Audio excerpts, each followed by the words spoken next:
when you leave your employer, you typically have four options for most employees.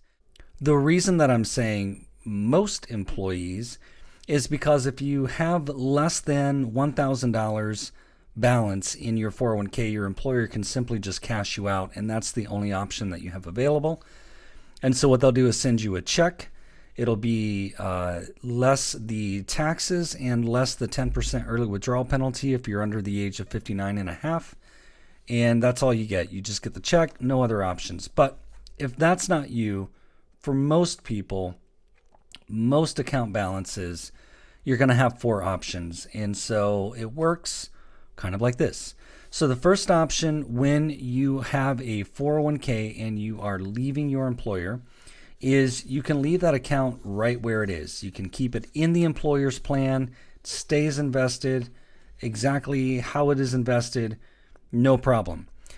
What you need to know, though, is that you can no longer contribute to it because you're no longer a participant in that plan once you are severed from your employment, and your employer can no longer make contributions on your behalf.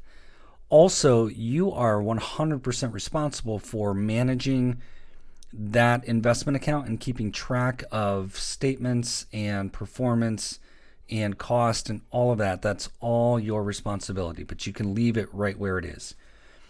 Option number two is if your new employer has a 401k plan, you can simply roll that over from the old plan to the new plan.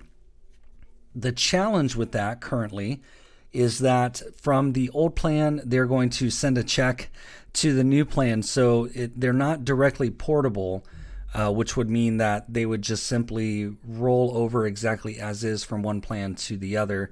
That doesn't quite work. So you will get a check. The downside to that is if you're in a market where your investments potentially are sitting on a paper loss, then that means that you automatically cash out, sell the investments when they're low, take the loss, and move on. But otherwise, you can do that. You can move it from old employer to new employer. It's not a taxable event, and no taxes are withheld. There's no penalty to do so. Option number three is you can roll that 401k plan into a traditional IRA, or if any part of it is a Roth 401k, you can roll that to a Roth IRA. Keep in mind that if you want to take your pre-tax 401k and move that to a Roth IRA, that would be a taxable event. There would not be a penalty because of the rollover, but you would pay taxes on it. So it's definitely something to consider and talk with your CPA and financial advisor before you would do that kind of Roth conversion on your 401k. And then finally, the fourth option is you can take a lump sum distribution.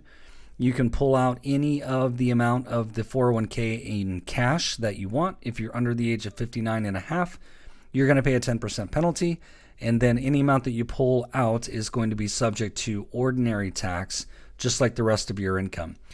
So again, briefly, the four options are: number one, you can leave it where it is. Number two, roll it to your new employer's 401k plan.